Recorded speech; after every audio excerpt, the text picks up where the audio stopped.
Noong araw po ng Lunes, September 29, 2025, sa White House Rose Garden, dalawa sa pinakamakapangyarihang mga tao sa buong mundo ay nagkatagpo at sila po ay nagkatabi.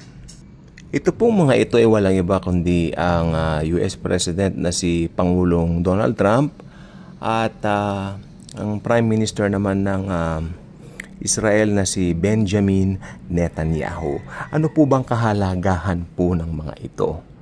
Nagulat na lang po ako talaga dahil kabi-kabila ito po ay laman na naman ng mga ating mga social media simula pa po nung isang araw, ano? Kasi nga naman meron daw announcement na nangyari dito. Meron daw ginawa itong si Trump at saka si Netanyahu na syempre kung ikaw ay nag-aaral ng banal na kasulatan o ang Biblia, especially eschatology, madali mong magtatanto at madali mong manidiskubre kung ano nga po ba itong kinilalagyan na ng event pong ito. Sige, at sabi nga po nila parang ito na nga raw po talaga yung hinihintay nilang peace treaty. Kasi nga naman yung conflict daw sa Gaza, no? O yung tinatawag nilang millennial conflict na matagal na pong problema doon daw po sa Middle East ay lalagyan na raw po ng wakas ni Donald Trump. Ibig sabihin para magkakaroon na po ng kasunduan, no? Kaya naalarma po yung mga Bible prophecy fanatics dito at ito na naman po, meron na naman po tayong bagong pinag-uusapan, wherein kahapon lang po ang pinag-uusapan yung digital ID, ngayon ito na naman po. Pero kung titignan po ninyo it prepares really for the coming of the lawless one. Ako ay believe in that, and ito pong mga nangyayari ito, kung kayo po talaga ay talagang keen observer of the things that are happening right now, you can easily notice that there is something really going on to prepare from. Ano po ba ito? Ang pagdating ng man of lawlessness. Kasi ba naman, sukat ba namang mag-announce si Trump na sabi niya, nag-o-offer siya ng total ceasefire at i-withdraw na po ng Israel ang kanyang mga sa Gaza, no, yung kanyang mga siguro mga sundalo and all that, no, parang ganoon. So para magkakaroon na po ng tinatawag na nga naman kahit sino naman makakita niyan para masyasyak at magsasabing, uy, parang ang laki ng pagbabago, pero why just now? Ito nga po ang pinag-uusapan kanina sabi nila, bakit nga ba ngayon lang? Tapos isama mo na po dyan yung mga bali-balita na parang may mga niluluto. Alam mo yung parang niluluto na sa kabila ng lahat ng ito, it's something, there's something really spiritually going on. You know, we cannot see behind the scenes of the curtain. Who's behind this? Satan, sabi nila. So, I mean, yeah. So, ito pong mga bagay pong ganito. Natutuwa naman po ako. Again, ito na naman po ako. I am really happy that most Christians right now are being alert. At ito pong sasabihin po sa inyo, makinig po kayo mabuti. Compared last month, doon sa controversy ni Brother Joshua sa September 23 rapture, itong ganito po, involve ang Israel, ang Israeli armies, ang Gaza, all biblical places, no? Alam nyo, mas ito po ang ating tutukan. I am challenging all of you Christian believers. Sabi po ni Jesus, manatili tayong gising. Ibig ba sabihin, pag mananatili tayong gising, we will be able to know the day of the rapture? Of course not. Pero at least, manatili tayong gising through, by being excited sa mga pangyayari pang sa mga susunod like this one, involve ang Israel. Ito po ang talagang iniwanan sa akin nung dating pastor namin na talagang, mas ngayon, na po kami, no? Siyempre, sila institutional churches. Ako gusto ko, I'm free. Malaya po kami. Ayaw namin ng any association sa mga institutional churches. So marami na rin po umalis doon, praise God. Ba't ba tayo napunta roon? No? Although ang natutunan ko po sa kanya, kasi mahilig din po siya kami magkwentuhan ng end times. Ang Israel, ang orasan ng Diyos, sabi niya. Tumingin kayo sa Israel. We were in Singapore having coffee sa Sentosa.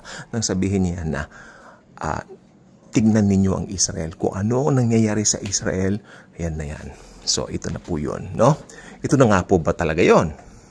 At saka, syempre, ang ginagulat din po ng mga hindi lang po partial withdrawal pala ang gagawin ng Israel sa Gaza, kundi complete withdrawal na parang aalis na sila doon. So, alam niyo po ba ang indication nun? Ito na po yung tinatawag na parang ito na yung peace, yung kapayapaan na sinasabi nila. May nakalagay po kasi verse sa Bible, pag sinasabi nilang kapayapaan, darating ang destruction. I believe in that. Kasi wala pong makakapagbigay ng tunay na kapayapaan maliban sa King of Kings and the Lord of Lords. Diba? Hindi ka pwedeng magdeklara na ikaw ang pinagmumulan ng kapayapaan dahil tao ka lang. Only Christ can give us real peace. Okay?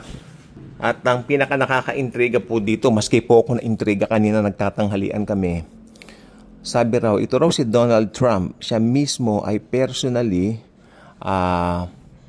na magbibigay ng kung sino man yung taong parang overseer doon, no? Titingin doon, parang magiging board of peace, parang ganon, no? Parang siya yung parang mga kasiwa sa board of peace. Oo. Na parang may board of peace na kumbaga yung parang pag itong board na ito ay nandyan, parang ito ang parang source nito, parang ganon. Again, uulitin ko po, the only peace, uulitin ko po, sabi ni Jesus, my peace I give unto you, not as the world gives.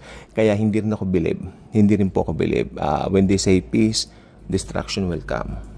At itong board of peace na ito ang titingin, no, doon sa pagre-reconstruct nila sa Gaza, kung paano nila papagandahin at aayusin. At ito po, magtataka po kayo ha, hindi po magmumula sa UN o kung ano pa man na existing na parang mga associations ngayon na nangangasiwa dyan. Bago po lahat. Hindi ba na-gets yun? Bago lahat. Again, hindi po galing sa UN at hindi rin galing sa international peacemakers. Okay? At saka parang magkakaroon na raw dahil sa nangyaring yan, no? Magkakaroon na raw ng kapayapaan ang Israel, ang Turkey, ang Indonesia, Pakistan, at lahat ng sabihin natin sa multiple Arab nations. Kumbaga parang comprehensive regional transformation. Ganun po yan. So kung nagets po ninyo, parang ito na po yung pinakahihintay ng mundo na kapayapaan na hindi nangyari noon pa. Sa totoo lang po, 19 pa, hindi pa ako tao, narinig ko na po sa mga matatandang mga ninuno namin dati pa na nabubuhay pa, lolo't lola namin. Magulo daw po talaga dyan sa Israel at walang kapayapaan, di po ba? Tapos ngayon biglang magkakaroon ng kapayapaan. Talagang nakakagitla. At lahat po ito nangyayari ngayon 2025. I can't believe it. Pero we have to believe it. Uulitin ko, parang mistulang nagkaroon na po sila ng solusyon kung ganun nga po ang mangyayari. Pero wait a minute. Pero uulitin ko po ang sinabi ng Bible, when they say peace, bigla pong darating ang destruction. Alam niyo po kung bakit? Sapagkat hindi pwedeng tao ang ultimate na magbigay ng kapayapaan sa mundo. Only Jesus. Kanina yan pong usapan namin habang kumakain po kami sa Jollibee, nung makasama po namin.